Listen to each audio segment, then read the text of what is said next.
Good morning, good afternoon, or good night, and welcome to Command Power, the show where we talk about all things Magic the Gathering with a focus on Commander. And today we're discussing the top 10 underplayed cards in black in Commander. I'm ranking the cards on a variety of metrics, including how fun they are and how few decks they are in compared to their relative power level. And as another disclaimer, the meta that I'm basing this on is a meta where combos maybe exist, but they're not the central part of the meta, and it's not CEDH level. So with that said, let's get going. And we're starting things off with Stinging Study, which is in 17,025 decks, or 2% of all black decks. Now this card, I think, is very underrepresented in the format. Of course, it does have a bit of a building requirement.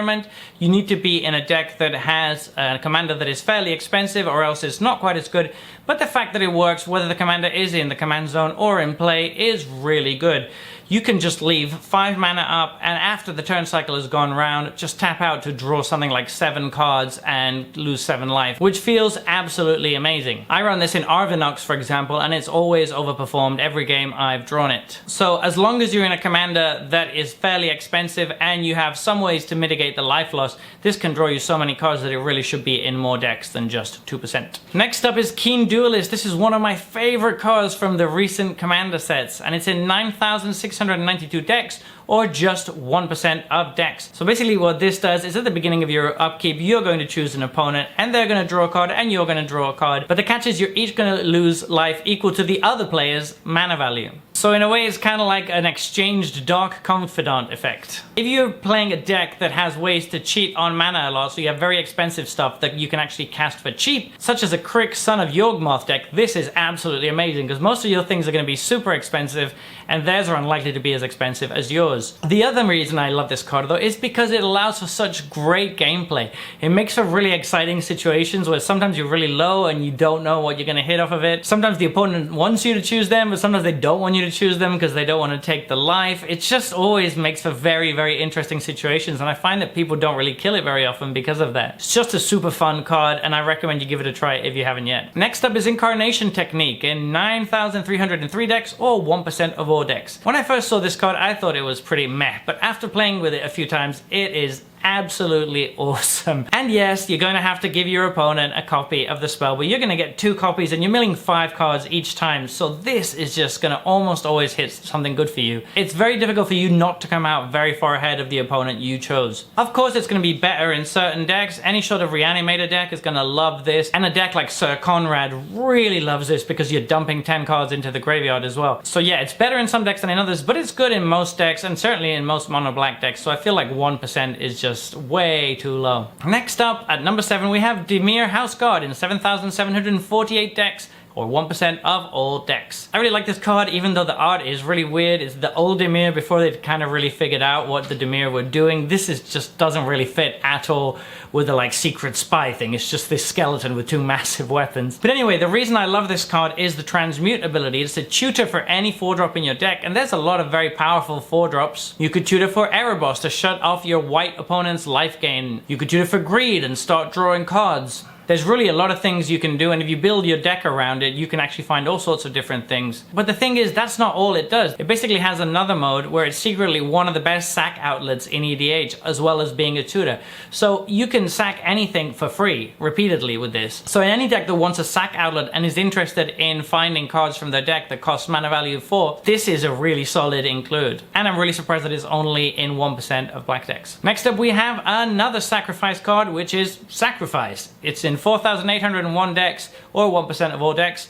The art is super disturbing, but the ability is actually really good. So it's going to let us kill something, but it's a little bit different than the normal sacrifice effects that want you to like kill tokens. With this one, you want to kill something that's big, because you're going to get a bunch of mana out of it. And this can be used in multiple different ways. It can be used in a reanimated strategy to get a big creature in the graveyard with an ETB that you can then reanimate again and have a lot of mana left over. It can be used late in the game to power out a super big X spell. It can be used in a lot of different ways, and it's an instant that just costs 1 black mana, so it's very hard for this not to be better than Dark Ritual in your deck if your deck is even remotely built around this effect. Number 5 is Lethal Scheme in 4,468 decks, or 1% of all black decks.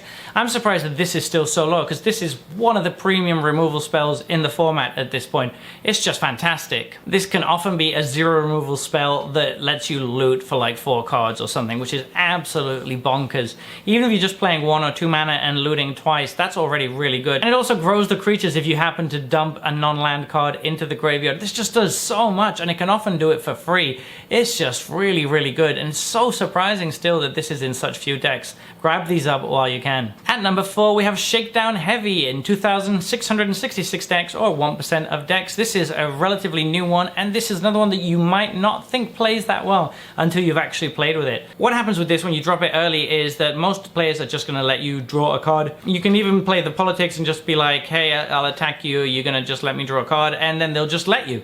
So you're basically just drawing an extra card every turn at worst. In the late game when you're trying to close out and hit in for the last points of damage, yes, this does have a little bit of a downside because they can just let you draw a card, but drawing an extra card can put them closer to dead anyway. A 6-power menace creature is just so brutal in the early to mid game. This is fantastic, and you should put it in more decks. At number 3, we have Grim Return in 3,126 decks, or 0% of decks. I love this card, and I think it's so criminally underplayed. This can go in any deck, basically, and it's especially good in reanimated decks or in decks that want to be wiping the board for cheap, such as decks running Toxic Deluge. You can just take the best creature on the board for 3 mana. That's basically it. If somebody else wipes the board, you can just keep 3 mana up and get the best creature from anybody's board, not just your own. And if you've ever played with it, you'll see just how good it is. It also combos very well with spot removal. You just kill their best thing and you immediately get it back.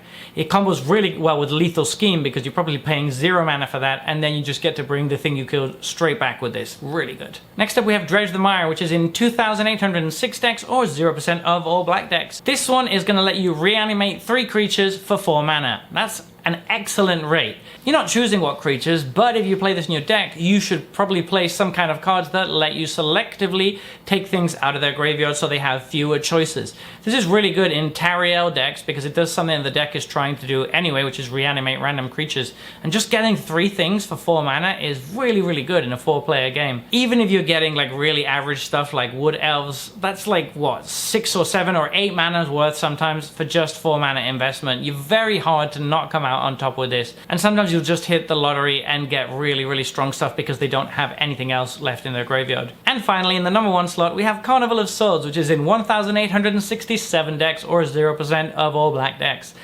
I love this card, and it's not just because of the amazing art and flavor text. Davil, blast those elves. Davil, transport those troops. No one cares that today is my birthday.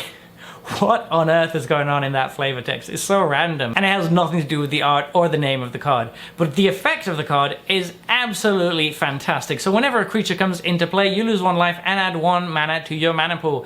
This is surprisingly good because it happens during your opponent's turn as well. This needs a couple of requirements. It needs you to be in a slightly life gain deck, or a deck that can gain some life, which black pretty much always does. Just see Grey Merchant of Asphodel. And it also wants you to be playing a few instants so that you can actually do stuff with the mana that you get during your opponent's turns when they play creatures. But it also infinite combos with everything during your own turn. There's so many cards that this combos off with to let you have really explosive turns when you get multiple creatures with tokens and the like. This card is very powerful, and obviously it sees play in very high powered metas, but this can be in fair metas too. This just does a lot of stuff for 2 mana, and getting extra mana when you play a creature can just never be a bad thing. This is a really awesome card that should be in way more decks than under 2,000. That is criminally underrated. Well, there you have it. That has been our top 10 underplayed cards in Commander. What do you think? Did we leave out any cards? Are there any cards that you think could be included here? Please let me know in the comments below. I read every comment and respond to all of them too. And if you enjoyed this video, don't forget to click like and or subscribe. It really helps the channel since we're growing right now.